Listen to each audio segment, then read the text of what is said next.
Hello, members of the Community Services, Public Safety, Housing, and Development Committee. My name is Louis MacArthur, and I'm going to be presenting on an agreement for police school resource officer services for fiscal year 2023 through 2026.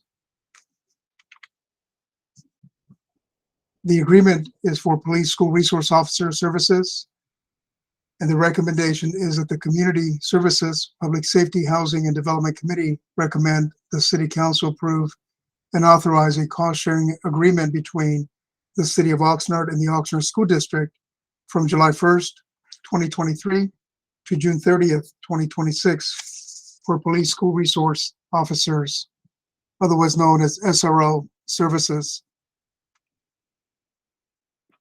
The agreement involves the reimbursement to the city for the services of 2 police officers that provide enhanced police services to the Oxnard School District.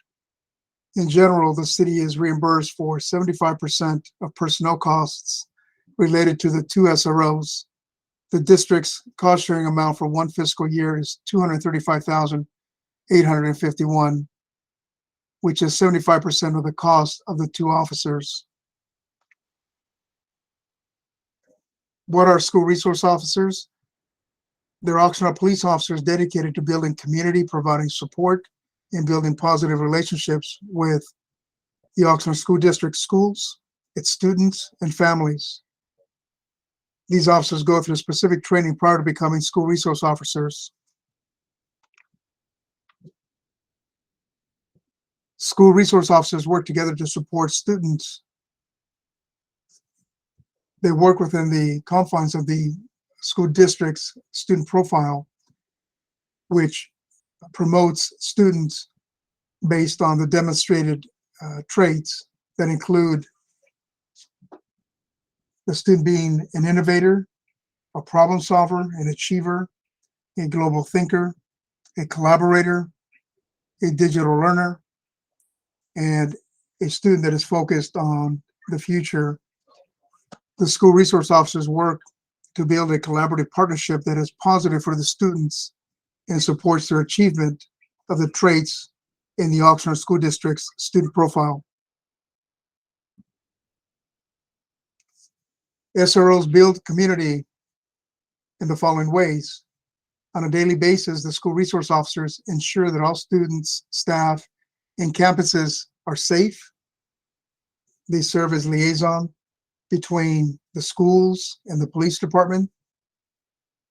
They work with students on making positive choices that will help them stay away from joining gangs and or having problems with drugs and or alcohol. And the presence of school resource officers on and around the campuses promotes a positive relationship with the students that builds on trust with the Oxnard Police Department. Also, school resource officers are linked to the surrounding school community that can help in keeping the Oxnard School District campuses safe. They build a proactive partnership. School resource officers will be part of a district wellness team that is focused on identifying and supporting students who have significant social and emotional and or behavior needs. The team will work with schools and the district teams in a coordinated effort to provide support to students, families, and staff. Through this team, campus visits, and getting to know the students, the school resource officers can help identify the needs of students and work with sites on proactive strategies to prevent significant behavior issues. You can see the triangle method here, where mental health counselors are at the tip of the pyramid, and school resource officers, as well as school site district teams, are supporting the interdisciplinary wellness team approach. The mission of the School Resource Officers Program is to assist the school in maintaining a safe environment and to develop a positive relationship between students and law enforcement. The school resource officers shall be integrated into the school community through participation in faculty and student meetings and assemblies as appropriate. The school resource officers will participate as a member of the Oxnard School District interdisciplinary wellness team. And the school resource officers in the Oxnard Police Department can also provide training to students and staff, as well as families on drugs and other issues that are prevalent within the school community.